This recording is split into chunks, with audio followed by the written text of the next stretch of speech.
Now question 28 देखिए, solve the following linear programming problem graphically.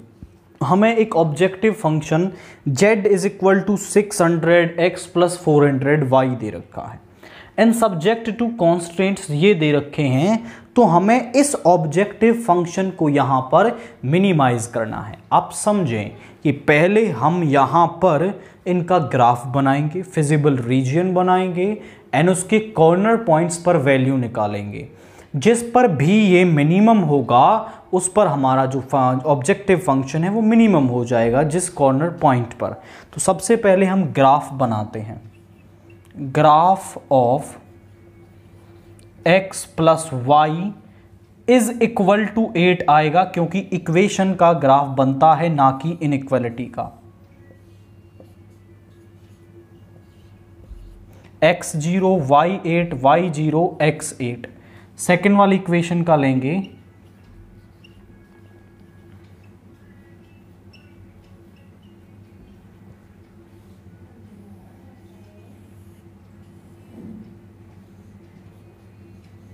x को 0 लेंगे तो y8 मिलेगा और y को 0 लेंगे तो x16 मिलेगा।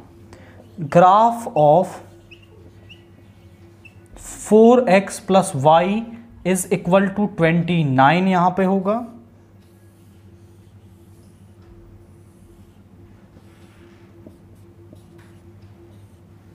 x को 0 लेंगे तो y मिलेगा 29।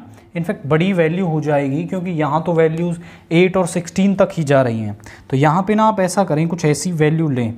x को यदि मैं 4 ले लेता हूँ तो 16 इधर जाएगा और यहाँ पे आ जाएगा 13।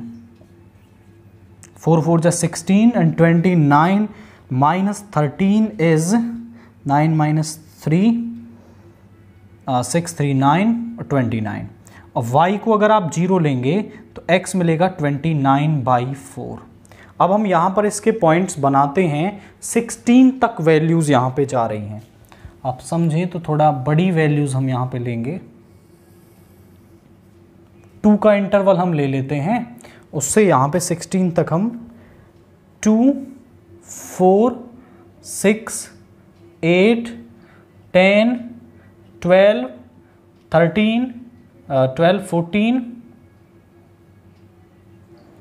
एंड 16 यहाँ पे आप जाना है आपको।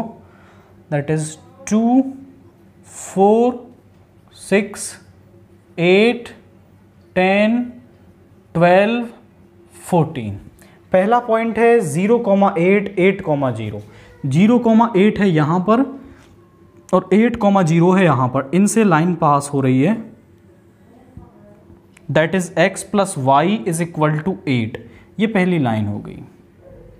सेकेंड वन x0 y8 यहाँ पर, x16, 0 यहाँ पर। इन दोनों से लाइन पास हो रही है। इससे टच करके पास करवाएंगे। This line is second x plus 2y is equal to 16। Now third one x4 है y13 है। x4 y13 is here. x4 y13 is here. y0 x29/4 29/4 हो जाएगा आपका। दैट इज, आप इसे क्लियर करें थोड़ा सा तो 4 7 जा 28 यानी 7.1 समथिंग वैल्यू आएगी और वो कहीं यहाँ पर होगी आपकी। तो इन दोनों को पास करवाएंगे, इन दोनों से लाइन पास करवाएंगे। So that is the line and this line is 4x plus y is equal to 29।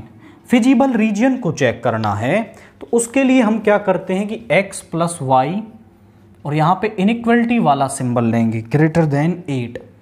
अब सभी के ओरिजिन इस तरफ आ रहा है तो ओरिजिन को हम यहाँ पे सब्सटीट्यूट करवाएंगे।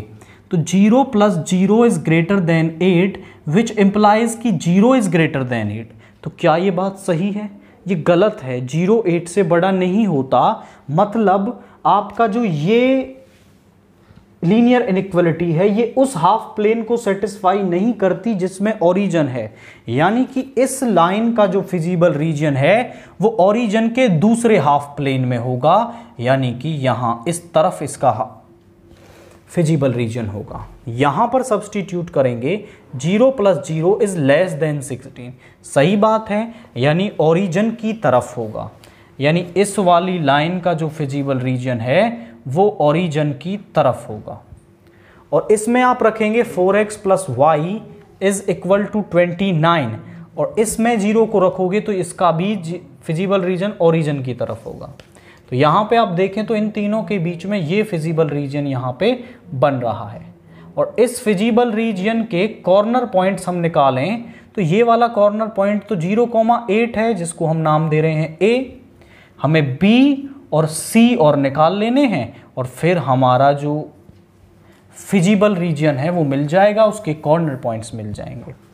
अब ये वाला कॉर्नर पॉइंट निकालने के लिए आप देखें तो ये किन दो लाइंस का इंटरसेक्शन है, एक तो x + y is equal to 8 का, और दूसरे वाली लाइन है 4x + y is equal to 29 का। सब्ट्रैक्ट कर दो, ये कैंसिल हो गया, -3x is equal to -21 and x is equal to 7, तो y आ जाएगा यहाँ से 1। और ये वाला जो पॉइंट है वो है x + 2y is equal to 16 इस लाइन का, और एक इस वाली लाइन का 4x + y, यानी आप क्या करें इसको 2 से मल्टीप्लाई कर दो, 2x + 2y is equal to 58, minus minus minus ये कैंसिल हो गया, माइनस का x इज इक्वल टू यहाँ पे आ गया हमारे पास दैट इज 16, यहाँ पे 16 है, 58 minus this is x + 2y is equal to 16 and 4x + y.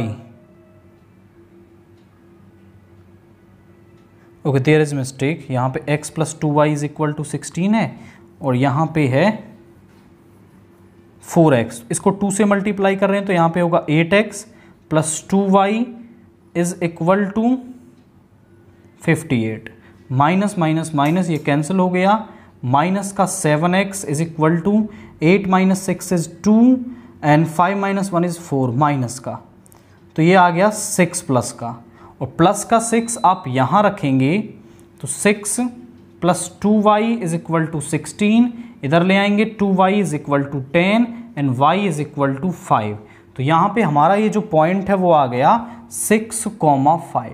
तो सभी कॉर्नर पॉइंट्स हमें यहाँ पर मिल गए। अब हम z की value at all corner points निकालेंगे। तो सबसे पहले z एट a निकाल रहे हैं हम, z एट a यानी 0,8 पर। तो यहाँ पे रखेंगे 0 + 400 × 8 यानी 3200 आ गया।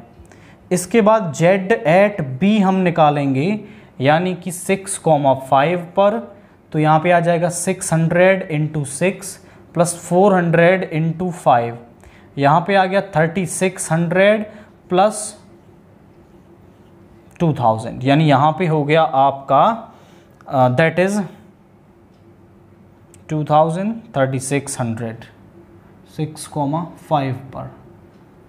तो ये हो गया आपका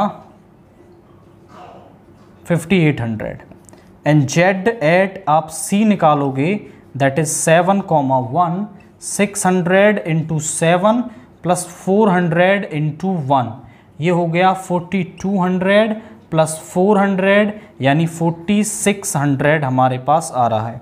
और वो क्या कह रहा है हमसे कि 5800 में 5600 नहीं हो जाएगा? हाँ, ये 5600 यहाँ पे हो जाएगा, दैट इज़ 5600 3600 + 2000 ये हो जाएगा 5600। वो कह रहा है कि z को मिनिमाइज करिए, तो z मिनिमम किस पर होगा हमारा, z जो है वो मिनिमम होगा यहाँ पर, इस पॉइंट पर, this point is minimum value. तो z is minimum at, z minimum किस पर है, at 0,8 and it's minimum value is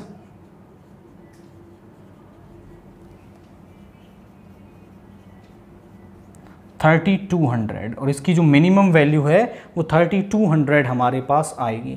पहले इन सभी का ग्राफ हमें बनाना है। जैसे ही आप इसका ग्राफ बना लेंगे फिर हमें इन सभी के कॉर्नर पॉइंट्स निकालने हैं।